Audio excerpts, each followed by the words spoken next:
Hey everybody, welcome back to Retro Modding News, my weekly video where I talk about what's new and upcoming in the world of retro console modding. Before we get started this week, I wanted to thank the sponsor of today's video, PCBWay. Normally when I talk about PCBWay, I bring up all the great services that they provide to retro console modders, including their custom PCB manufacturing, 3D printing, CNC machining, as well as injection molding. But this week I wanted to share some news related to PCBWay. This is a 3D printed GGHD case from Cody Wicker. This is the official GGHD case designed by Pointer Function, but Cody had PCBWay 3D print this in an optically clear resin. But this goes to show that even if you do have your own home 3D printer, you probably won't be able to print something as clear as what you can get with this transparent resin. This made me think of the Game Boy Advance Consolizer. This is the original one with a clear acrylic case, and then there was a redesign that was an all 3D printed case, but you can't see through the top of it. But I think with this clear resin that you can get from PCBWay, you may be able to make an optically transparent top part for that Game Boy Advance Consolizer. Thanks again to PCBWay for sponsoring this video. If you want to find out more information, you can check them out in the link in the description. First up this week, we have an interesting update from Stadia. Stadia was Google's cloud gaming service that is now canceled, so it's not really even relevant anymore. They made an interesting tweet today that made it seem like you would be able to update their Stadia controllers in the future so that you can use them with other consoles using Bluetooth. I never actually used the Stadia controller, so I'm not really sure how it feels,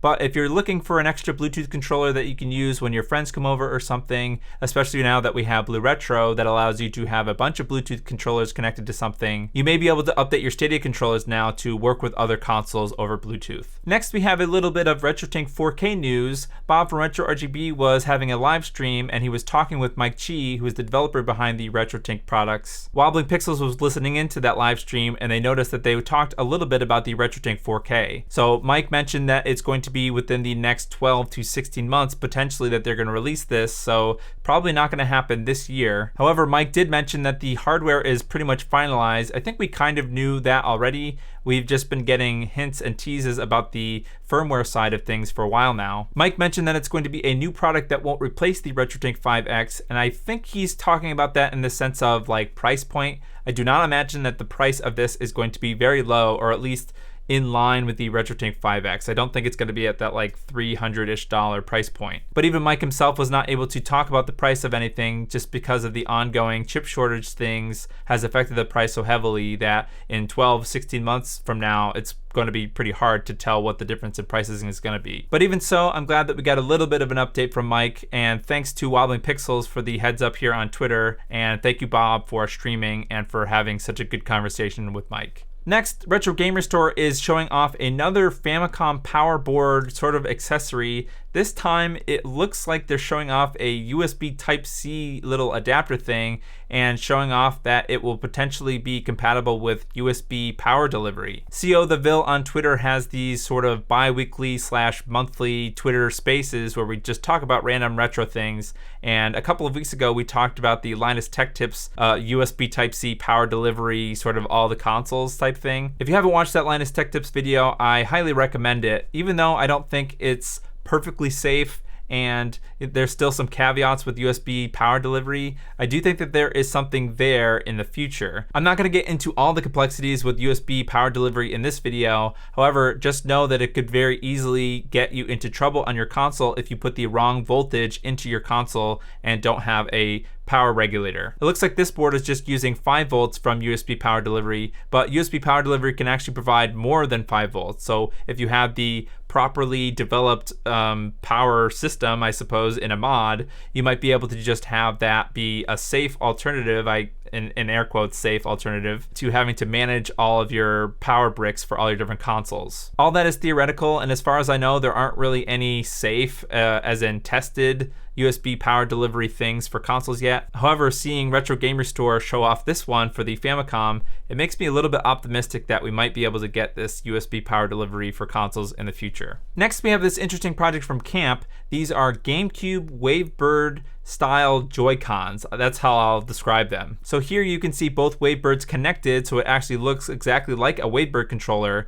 but these are kind of custom controllers that embed the Joy-Con circuitry inside of them that is made to look like a GameCube Wavebird. There are a bunch of cool pictures in Camp's Twitter profile, so if you haven't checked that out, I highly website suggests it. These are currently just 3D printed controllers, and there's no real word of whether or not this is going to be an open source project or if they're even going to sell these in the future. This project is still in development. It seems like they're still working on PCB design and everything, but I think this might be a really cool alternative to the Switch Pro controller. I mean, if it actually looks and feels sort of like a real GameCube controller, obviously it'll work with Bluetooth because that's how the Switch operates. But if this is open source, this might be a cool controller to use with that LaserBear GameCube BlueRetro internal adapter. Speaking of LaserBear BlueRetro adapters, here is an updated look of the PCB for the Dreamcast BlueRetro adapter from LaserBear. This is still in development, but it's kind of cool to get a behind the scenes look about how these developers create these products, how they design it on the inside of the console, what features they're going to include in the consoles. This is just a cool little look inside of the Dreamcast development of LaserBear's BlueRetro adapter. Next, we have a cool update from Oleg Endo.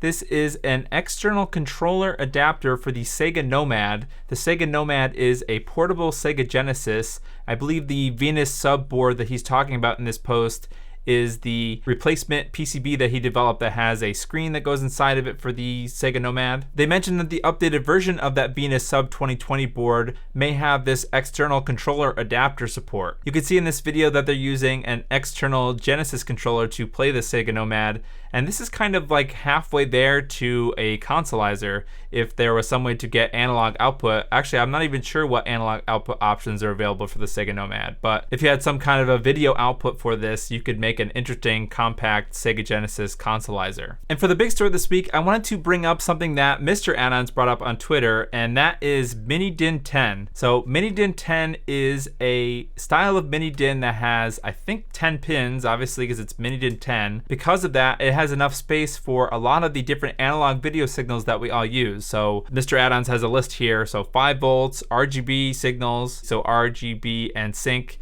both signals for S-video, composite video, and stereo audio. This post is bringing up an interesting idea of what if we thought outside the box, and instead of using SCART or RCA for component video, what if we used Mini DIN 10 for the kind of input side, I guess, of an RGB system. Instead of needing to use a bulky SCART connector for RGB SCART or 5 RCA cables for component video, if you just use a Mini DIN 10 cable for the switching side and as an input to an upscaler, you could have a pretty compact system for all of your analog video systems. I suppose you could also use it as a generic RGB output from a console. For example, and maybe think of the NES RGB uses the 9-pin Mini DIN for the output for the stock install, not the multi-out install, but the stock NES RGB install. But the problem with that is you need to use the separate 3.5mm headphone jack to get audio out of the console. Whereas with Mini DIN 10, you might be able to use a straight through cable from the console output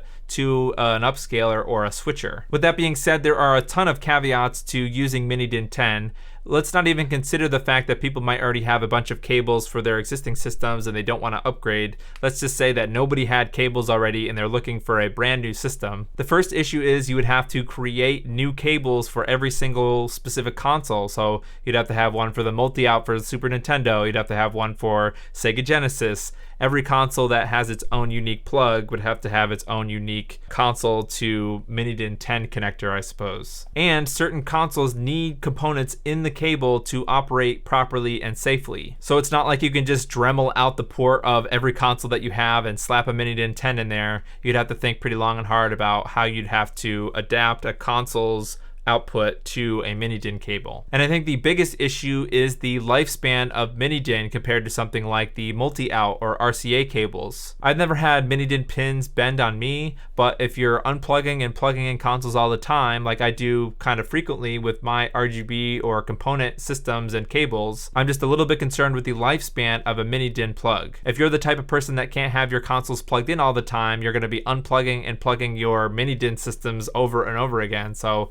I'm just a little bit concerned with the longevity of the plug itself. But I'm curious to know what you think. It's not very often that we get to talk abstractly about, what types of analog systems we could have, and I'm thankful for Mr. Addons for sort of bringing this up. But I'm still curious to hear from you. Do you like RGB SCART? Do you like RCA component? Do you think this Mini DIN 10 would be a good system? Let me know in the comments below. That's it for this week, but check out this video to learn a little bit more about LaserBear's Dreamcast BlueRetro adapter. Thanks for watching, and I'll see you in the next video.